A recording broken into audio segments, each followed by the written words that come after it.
Olá, meus amigos, minhas amigas, bem-vindos a mais um programa da nossa série Mundo em Debate.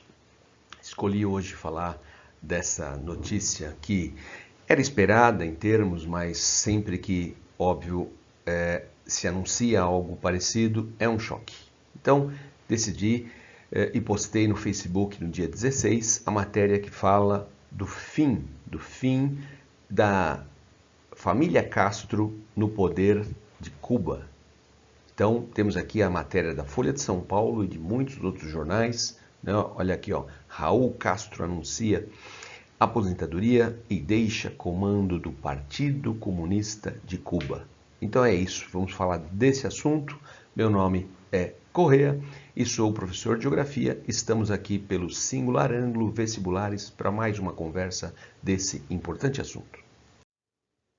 Se voltarmos um pouco no tempo, voltarmos para 1959, nós temos a Revolução Cubana.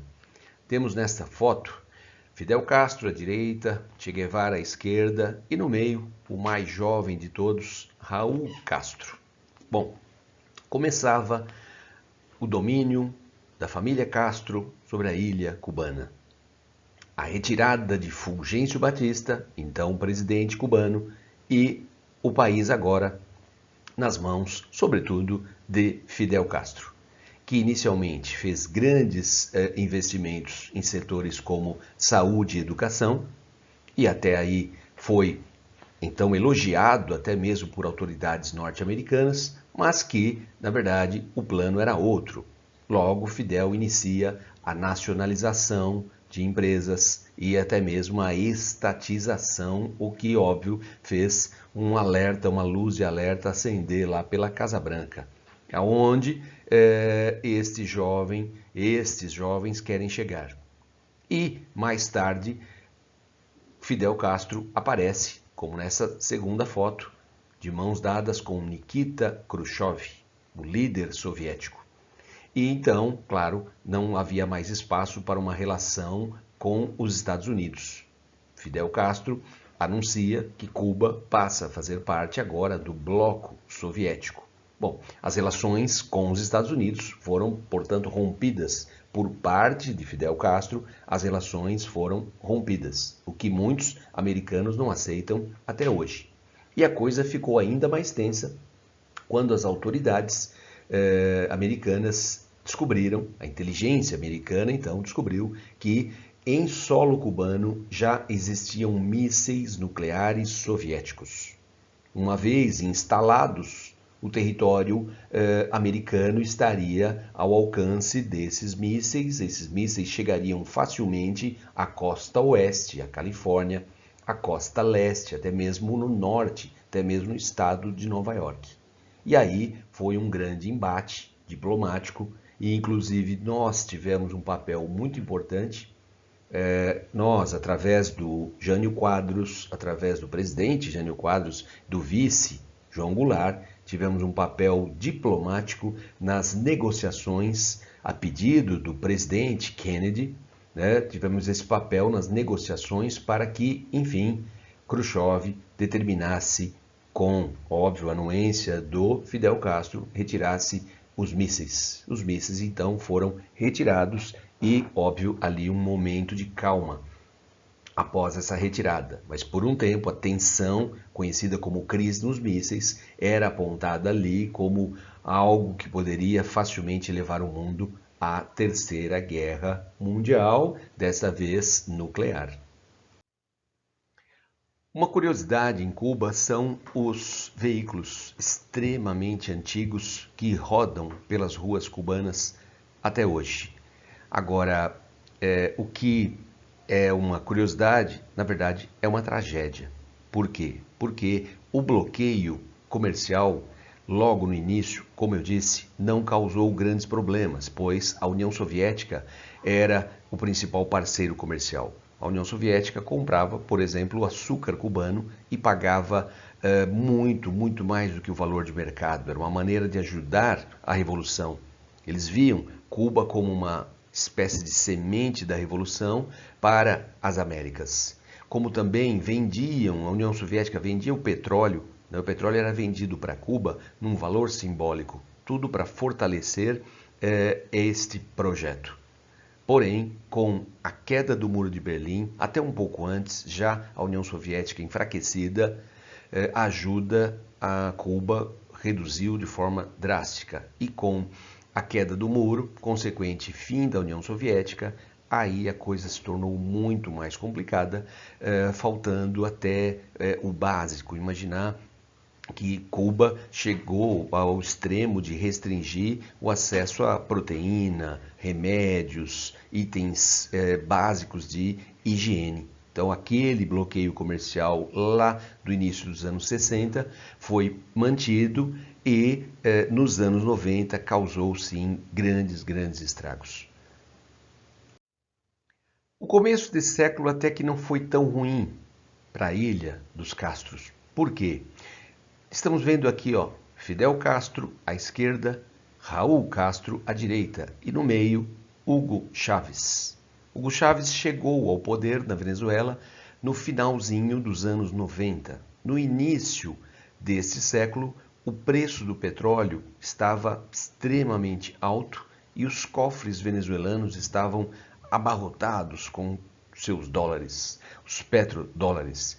E cabe lembrar também que só existe uma empresa que explora o petróleo na Venezuela, a PDVSA, a estatal PDVSA.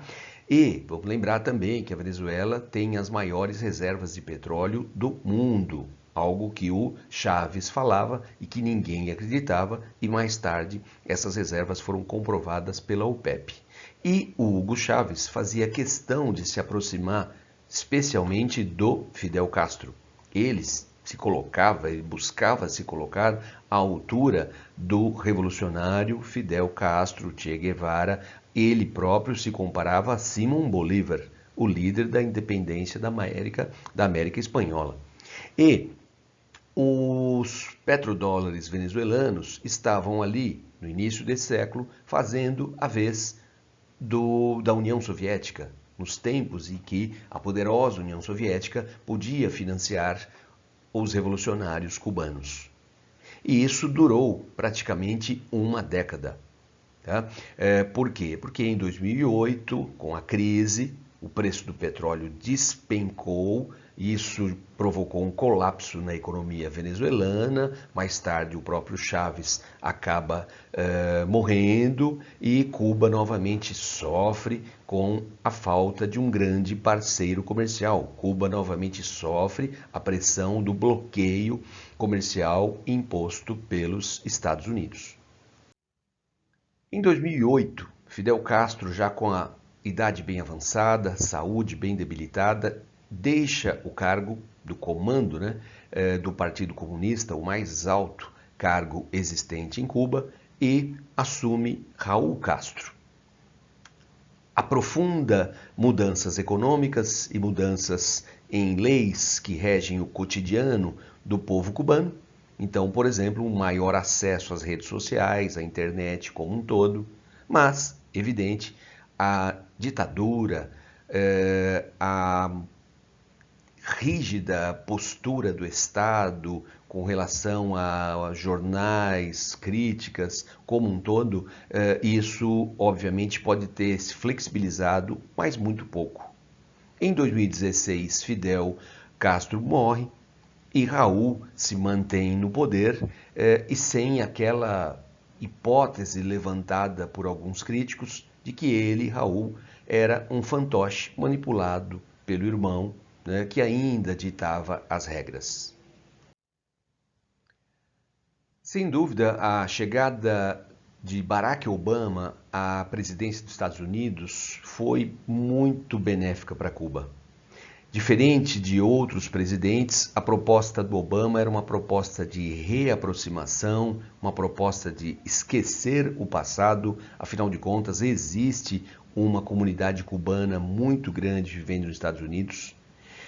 Quando você pensa nesse embargo comercial, nós estamos falando de uma herança da Guerra Fria, e o Obama vem com essa proposta de temos que esquecer o passado, iniciar uma nova história entre esses dois países, e que, como eu disse, tem uma comunidade né, cubana, americana, muito forte e, por que não, vencer esse obstáculo e começar uma nova história. Bom, e assim Obama começa uma reaproximação com outros países também, como o Irã, conversa para um encontro nosso num outro momento. Mas a ideia do Obama era, sim, apagar esses resquícios da Guerra Fria. E partiu do Obama a retomada das negociações. Nesse caso, o Papa Francisco teve um papel importantíssimo. Ele serviu por um momento como uma espécie de, né, de intermediador aí, dessa retomada das negociações. Mais no segundo mandato do que no primeiro mandato do Barack Obama, afinal de contas, não tem como você dar início a uma retomada, renegociação de uma maneira tão assim atropelada. Foi algo muito bem feito, muito bem conversado, o que irrita muita gente, muitos políticos americanos, mais do partido republicano do que do próprio partido do Obama, Partido Democrata, irrita essa reaproximação, porque se nós lembrarmos, né, e eu citei inicialmente, Cuba rompeu com os Estados Unidos. Cuba rompeu quando se aproximou da União Soviética. E isso, para uma ala ultraconservadora, é uma questão de respeito. Se Cuba rompeu, se os Castros romperam com a Casa Branca, eles vão ter que pagar um alto preço por isso. Como alguém ousa romper com os Estados Unidos? Eles usam dessa ameaça. Se não cumprir a cartilha de Washington, nós vamos romper.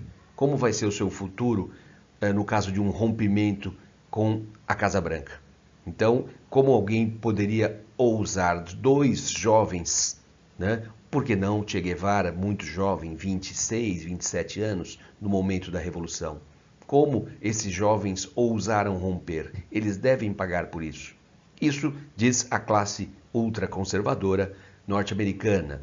Gente, né, com a mentalidade do Obama, uma mentalidade, óbvio, muito mais aberta, espera o quê? Esquecer e começar uma vida nova entre esses dois. Temos aqui a imagem da família Obama visitando Cuba. Não estamos falando de uma visita, né, completamente protocolar, burocrática. Não, estamos falando da família Obama andando pelas ruas de Havana. Uma visita mostrando cordialidade. Tivemos aqui a reabertura da embaixada norte-americana em Havana, a reabertura da embaixada cubana em Washington, a retomada dos voos turísticos, navios de cruzeiro saindo da Flórida para Cuba. Isso ajudou muito, isso deu uma oxigenada na economia cubana, mas, infelizmente, tivemos a chegada do presidente Donald Trump. E não deu tempo, o Obama não teve tempo de cancelar o bloqueio comercial. O bloqueio comercial foi transformado em lei nos anos 90. E uma vez que o Congresso aprova, só o Congresso poderia anular essa lei. E o Obama não teve tempo hábil, né, para realizar esse feito. Esperava-se o quê? Que a Hillary Clinton, que a esperança era a vitória da Hillary Clinton, fizesse. Mas, infelizmente, Donald Trump vem e traz essa mentalidade tacanha, mesquinha e praticamente joga no lixo toda a reaproximação realizada ao longo do governo Barack Obama. No final de 2019, Raul Castro nomeia Miguel Canel como o novo presidente, vamos dizer, um primeiro presidente após mais de 40 anos. Esse cargo ele havia sido extinto lá nos anos 70 e o comando do país ficava a cargo do secretário-geral do Partido Comunista, quer dizer, aquele que comanda o partido, comanda não só a política partidária, mas a política também de Estado, de governo de Estado. E Raul Castro decide separar o partido, a estrutura do partido, do comando do cotidiano do país e nomeia o jovem Miguel Canel. Jovem, sim, 60 anos de idade. Ele nasceu no início dos anos 60. Pô, mas é jovem? Bom, se você olhar a idade média das autoridades do Partido Comunista Cubano, você vai chegar à conclusão que ele é jovem.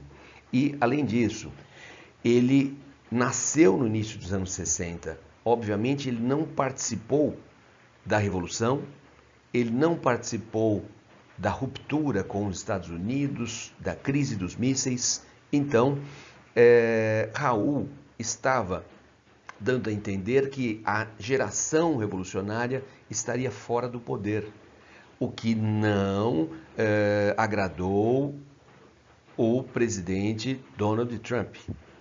2019, ainda governo Trump, ainda não agrada aquela classe mais conservadora que acredita que enquanto os Castros estiverem no poder, as relações com os Estados Unidos não podem ser reestabelecidas. Agora, 2021, num novo contexto, Raul Castro anuncia a sua aposentadoria, a sua retirada.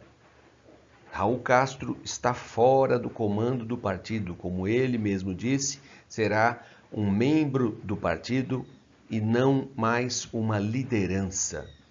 E nomeia Miguel Canel como secretário-geral do partido. Agora, então, a família Castro, qualquer herança dos revolucionários de 59, daquele momento tenso que eu já citei, todos eles estão fora do comando, fora das decisões tomadas pelo partido.